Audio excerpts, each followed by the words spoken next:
अज़ीज़ान ग्रामी मसीह खुदावंद के पुरजलाल बाकमाल और बेमिसाल नाम में आपकी खिदमत में सलाम पेश करता हूँ। मैं हूँ पादरी प्रोफेसर फ़रियाद गिल और आज हम मुकाशवा की किताब के तफसीरी सिलसिले में आगे बढ़ते हुए मुकाशवा की किताब का पहला बाब और उसकी 16वीं आयत से बाब के इख्तिताम यानी 20वीं आयत तक की तशरीह जानेंगे।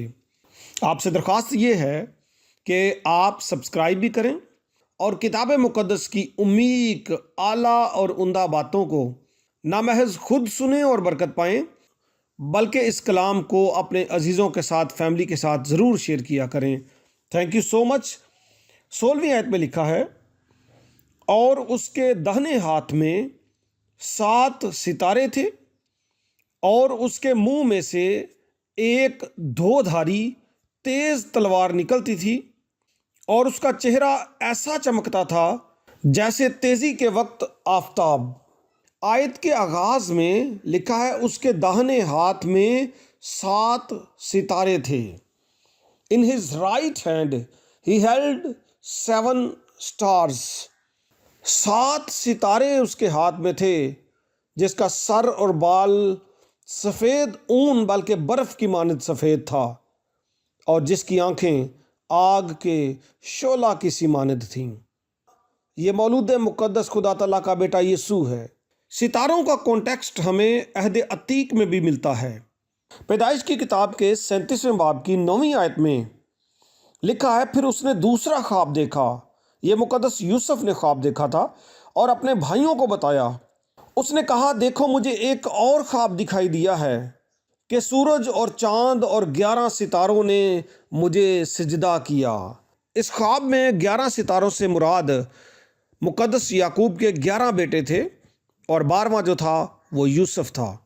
दानियल की किताब में भी खुदा के खादमों को, खुदा के बुज़ुर्गों को, ईमानदारों को सितारों से तशबीह दी गई है, जिनके ताल्लुक़ से लिखा है, जिनकी कोशिश से वह तेरे सादिक हो गए, सितारों की मानिद अब्दुल्लाबाद तक रोशन रहेंगे। ये जो सितारे खुदा ताला के बेटे के हाथ में हैं, इनकी तशरीह किताब मुक़द्दस में इसी बाब की आखिरी आयत में यानी मुकाशवा पहला बाब उसकी 20वीं आयत में की गई है, जहाँ पे दर्ज है, यानी उन 7 सितारों का भेद जिन्हें तूने मेरे दाहिने हाथ में देखा था और उन सोने के 7 चिरागदानों का। वो 7 सितारे तो 7 कलीसियाओं के फरिश्ते हैं। यहाँ पे वाज़े किया गया कि जो तूने 7 सितारे देखे हैं वो 7 कलीसियाओं के फरिश्ते हैं। और यूनानी ज़बान में फरिश्ते के लिए लफ्ज़ एंगलोस इस्तेमाल किया जाता है, जिससे मुराद है पैगंबर, प्याम्बर या कासिद वगैरह। यहाँ पे जो सितारे हैं ये तशबीही एतबार से वो तमाम खुदा के खुदाम थे जो उन 7 कलीसियाओं की पासबानी कर रहे थे। और इन सितारों को देखा कहाँ पे गया? उस शख्स के दाहिने हाथ में। और अगर आप किताब मुक़द्दस को पढ़ें तो आप इस बात से वाकिफ़ होंगे कि दाहिना हाथ कुदरत और इख्तियार को पेश करता है और उसी दाहिने हाथ में 7 सितारे हैं। गलतियों के ख़त में लिखा है, इब्तदाई कलीसिया में सरकर्दा रसूलों ने पौलुस और बरनबास को जब बरकत दी तो अपना दाहिना हाथ उनकी तरफ बढ़ाया था ताकि वो गैर कौमों में जाकर मुनादी करें। और जब हम मुताला करते हैं पैदाइश की किताब का, तो मुक़द्दस याकूब ने अपने बेटों को जब बरकत दी तो दाहिना हाथ उनकी तरफ बढ़ाया और उनको बरकत दी। और ज़बूर नवीस कहता है, तेरा दाहिना हाथ मुझे संभालता है। और यही बरकत जो खुदा के पास है, उसने ये बरकत अपने बेटे मौलूद मुक़द्दस यीशु मसीह को भी दी। और मुक़द्दस यूहन्ना रसूल ने पहले भी दर्ज किया था, बाप बेटे से मोहब्बत रखता है और उसने सब चीज़ें उसके हाथ में दे दी हैं। और बेटे की जो जगह है आसमान पर, वो भी किबरिया की दाहिनी तरफ ही है। और मज़ीद ये कि उसके मुंह से धोधारी तेज़ तलवार निकलती थी। अब ये जो मुंह से निकलती है तलवार, ये खुदा का कलाम है। इब्रानियों के ख़त का मुसन्निफ कहता है कि खुदा का कलाम जिंदा और मौसर और हर धोधारी तलवार से ज़्यादा तेज़ है। और पौलुस रसूल कहते हैं कि रूह की तलवार जो खुदा का कलाम है उसे ले लो। یہاں پہ یہ بات واضح ہو جاتی ہے کہ خدا کا کلام جو ہے وہ دھاری تیز تلوار ہے، اس کو تیز تلوار سے تشبیہ دی گئی ہے، اور یہ تلوار یہاں پہ انصاف کو پیش کرتی ہے، یہ دھاری ہے، یہ اس کی صفت ہے کہ یہ دونوں طرف سے کاٹ سکتی ہے۔ اور جب خدا عدل کرتا ہے، خدا انصاف کرتا ہے، تو مجرم ہرگز بری نہیں ہوتا بلکہ اس کو سزا ملتی ہے، اور اس کا چہرہ ایسے چمکتا ہے جیسے تیزی کے وقت آفتاب۔ اس چہرے کی چمک مقدس یوحنا رسول نے پہلے بھی دیکھی تھی، جب یسوع مسیح پہاڑ پر دعا کر رہے تھے اور پطرس اور یعقوب اور یوحنا کو ہمراہ لیا تھا، تو اس وقت اس کی صورت تبدیل ہو گئی اور اس کا چہرہ سورج کی مانند چمکا اور اس کی پوشاک نور کی مانند سفید ہو گئی۔ اور اس تعلق سے مقدس ملاکی نے بھی نبوت کی تھی، لیکن تم جو میرے نام کی تعظیم کرتے ہو، آفتاب صداقت طالع ہوگا اور اس کی کرنوں میں شفا ہوگی، اور تم گاؤ خانہ کے بچڑوں کی طرح کودو پھاندو گے۔ اور یسوع مسیح نے خود بھی دعویٰ کیا تھا کہ دنیا کا نور میں ہوں، جو میری پیروی کرے گا وہ اندھیرے میں نہ چلے گا بلکہ زندگی کا نور پائے گا۔ یہ مولود مقدس خدا تعالیٰ کا بیٹا پورے آب و تاب کے ساتھ اب اپنے شاگرد یوحنا پر چمکا۔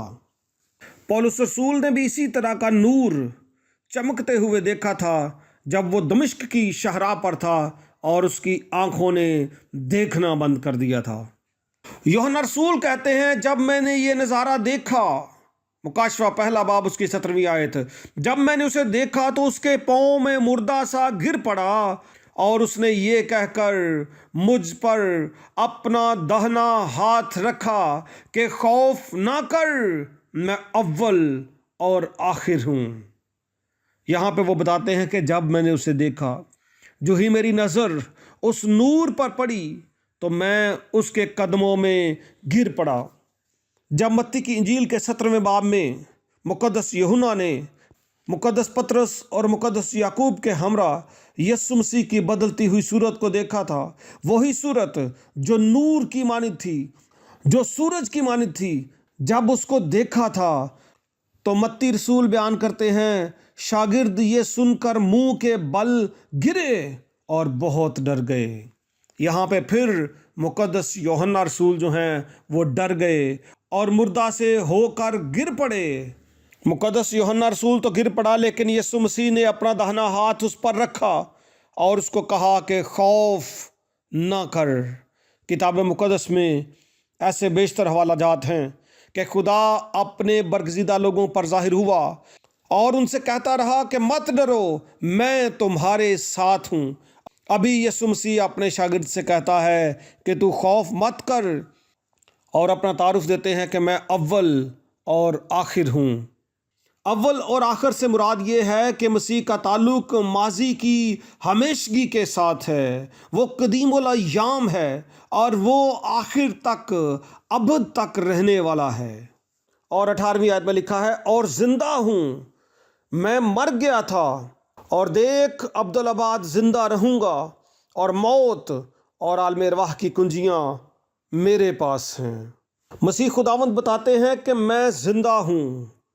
تاریخ اس بات کی گواہ ہے کہ رومیوں نے یہودیوں کے اصرار پر یسوع مسیح کو مصلوب کیا، اس کو مارا، اس کو دفن کر دیا، لیکن مولود مقدس خدا تعالیٰ کا بیٹا یسوع موت اور ابلیس اور قبر کو شکست دے کر زندہ ہو گیا۔ وہ زندہ تھا، زندہ ہے، اور آگے لکھا ہے میں عبدالآباد زندہ رہوں گا۔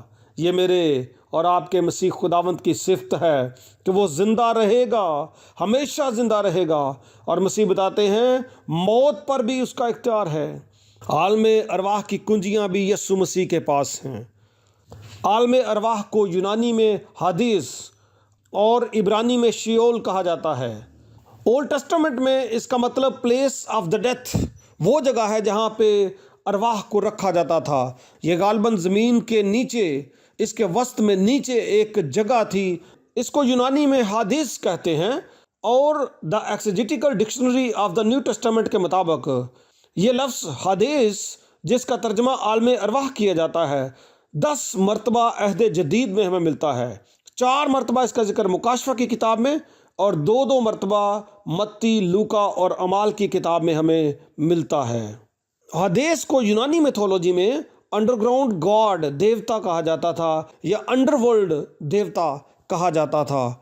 इसके ताल्लुक से भी कहा जाता है कि नीचे पार्टीशन थी, क्योंकि जब हम अमीर शख्स और गरीब लाजर का वाक़या पढ़ते हैं तो वहाँ पे हमारे सामने कुछ चीज़ें आती हैं कि दोनों के बीच में एक गड़ा था। गरीब लाजर मुक़द्दस अब्राहम की गोद में था, लेकिन बीच में एक गड़े के साथ दूसरी तरफ अमीर शख्स था। बाज़ लोगों का ख्याल है कि ये पार्टीशन आलम अरवाह में ही थी, लेकिन कुछ मुफस्सिरीन ये कहते हैं कि एक तरफ जो है आलम अरवाह था और दूसरी तरफ उस वक्त की फिरदौस थी। लेकिन यीशु मसीह दोनों में उतरे। अब इस जगह पर यीशु मसीह गए, उसने मुनादी की। ये जगह इब्लीस के इख्तियार में थी, लेकिन यीशु मसीह ने उससे वो छीन लिया इख्तियार और मसीह खुदावंद उनके बीच में जाकर मुनादी करने लगे। और वहाँ पे वो लोग जो पहले ही रास्तबाज थे और बहुत से लोग जिन्होंने मसीह खुदावंद को कबूल किया, उनको लेकर वो आसमान की बादशाहत में चले गए। मुक़द्दस पतरस अपने ख़त में बयान करते हैं, इसलिए कि मसीह ने भी यानी रास्तबाज ने नारास्तों के लिए गुनाहों के बाइस एक बार दुख उठाया ताकि हमको खुदा के पास पहुंचाए। वो जिस्म के एतबार से तो मारा गया, लेकिन रूह के एतबार से जिंदा किया गया। और वो कहते हैं इसी में उसने जाकर उन कैदी रूहों में मुनादी की, यानी आलम अरवाह में वो उतरा और वहाँ पे उसने मुनादी की। और पौलुस रसूल इस बात की तस्दीक करते हैं कि वो ज़मीन के नीचे के इलाके में उतरा। और फिर वो तस्दीक करते हैं कि जब वो आलम अरवाह पर चढ़ा तो कैदियों को साथ ले गया और आदमियों को इनामात दिए। और आयत बताती है कि मसीह खुदावंद के पास अब मौत का भी इख्तियार है और आलम अरवाह का भी इख्तियार है। और 19वीं आयत में दर्ज है, बस जो बातें तूने देखी और जो हैं और जो इनके बाद होने वाली हैं उन सब को लिख ले। अब जो बातें मुक़द्दस यूहन्ना रसूल देख रहा था उनको भी लिख, और जो बातें हैं जो कलीसियाओं को खतूत लिखे जा रहे थे और उनकी हालत जो उनके सामने थी और जो उसके बाद के जितने भी वाक़यात होने वाले थे, मसीह की आमद तक के तमाम वाक़यात और जो भी मसीह खुदावंद उनको बताने वाले थे, एस्केटोलॉजी के ताल्लुक से, इल्मुल आखिरत के एतबार से, एंड टाइम के एतबार से यीशु मसीह जो कुछ भी उसको आगाह करने वाले थे, भेद की बात उस पर जाहिर करने वाले थे, मसीह उसको कहते हैं ये सारी बातें तू लिख ले।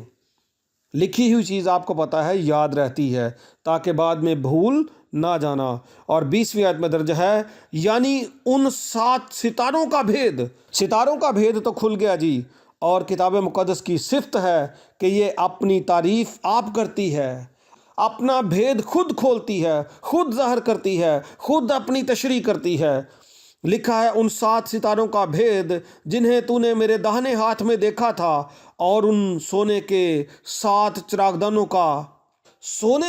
चिरागदानों की तशरीह इससे पिछले एपिसोड में कर दी गई थी, आप उसको भी सुन सकते हैं। और वो 7 सितारे तो 7 कलीसियाओं के फरिश्ते हैं। ये फरिश्ते जो हैं ये यहाँ पे खुदाम को पेश करते हैं, इनको मेटाफोरिकली फरिश्ते कहा गया है। और वो 7 चिरागदान जो हैं, जिन चिरागदानों में मसीह खुदावंद फिरता था, वो कलीसियाएं हैं। इससे मुराद है कि यीशु मसीह कलीसिया में मौजूद होता है। उसने कहा था मैं दुनिया की इंतहा तक हमेशा तुम्हारे साथ हूँगा। और जब बात अहद अतीक में की गई थी कि उसका नाम इमैनुअल होगा, उसका तर्जमा है खुदा हमारे साथ है। Thank you so much for watching. God bless you. Please don't forget to share and subscribe. Thank you so much.